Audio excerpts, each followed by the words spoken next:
Allez, on plonge directement dans le vif du sujet. Imaginez une situation d'urgence. Le chaos, le stress qui monte en flèche.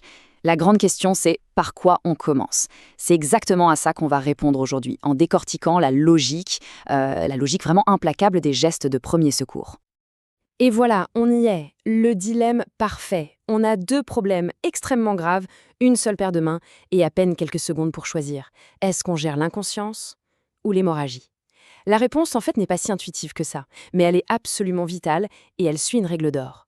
C'est normal, face à un accident, le premier réflexe, c'est souvent la panique. On a envie d'agir dans tous les sens. Mais il existe une méthode, une logique froide, conçue pour une seule chose, maximiser les chances de survie.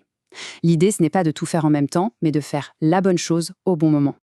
Et voici le concept au cœur de tout, la priorité vitale. Ça veut dire quoi? Eh bien, ça veut dire que toutes les blessures ne sont pas égales face à l'urgence. Il faut identifier la menace la plus immédiate, celle qui va tuer le plus vite, et s'en occuper en premier. C'est une sorte de triage en fait, une décision de vie ou de mort. Ce processus en 4 étapes, c'est un peu le modèle mental à avoir en tête. Chercher, identifier, prioriser et agir. C'est une boucle de décision super rapide qui permet de transformer une situation chaotique en une série d'actions claires, logiques et efficaces. Bon, alors c'est quoi cette fameuse hiérarchie? On va la découvrir ensemble en partant du danger numéro 1, le plus absolu, celui qui ne pardonne aucune erreur, aucun retard. La voilà, la priorité numéro 1, l'ennemi juré du secouriste. Le saignement abondant donc. Pourquoi est-ce que c'est la priorité absolue avant même de vérifier si la personne respire? Tout simplement parce que le temps est incroyablement court. Une hémorragie massive, ça peut vider une personne de son sang en l'espace de quelques minutes.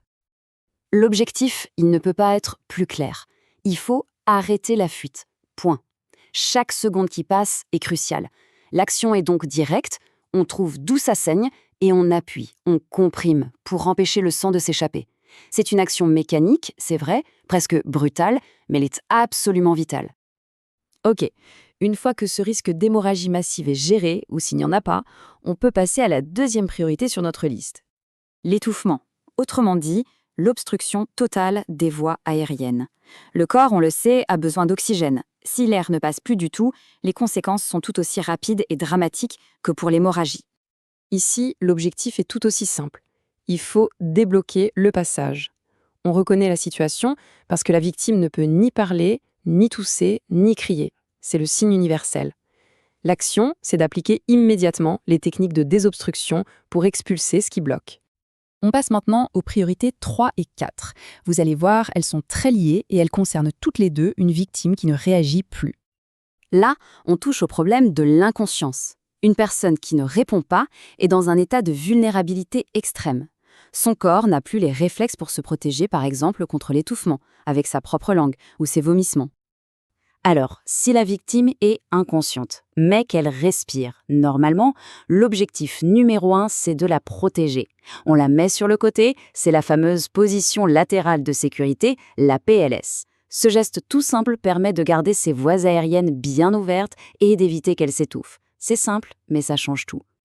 Et enfin, la 4e priorité.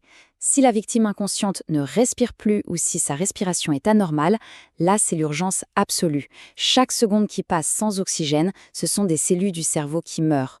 L'action est donc immédiate, on commence la réanimation cardio-pulmonaire, la RCP, pour faire circuler le sang à la place du cœur. Maintenant qu'on a vu la théorie, voyons comment cette logique s'applique de manière vraiment inflexible dans des scénarios un peu plus complexes. C'est là que tout s'éclaire.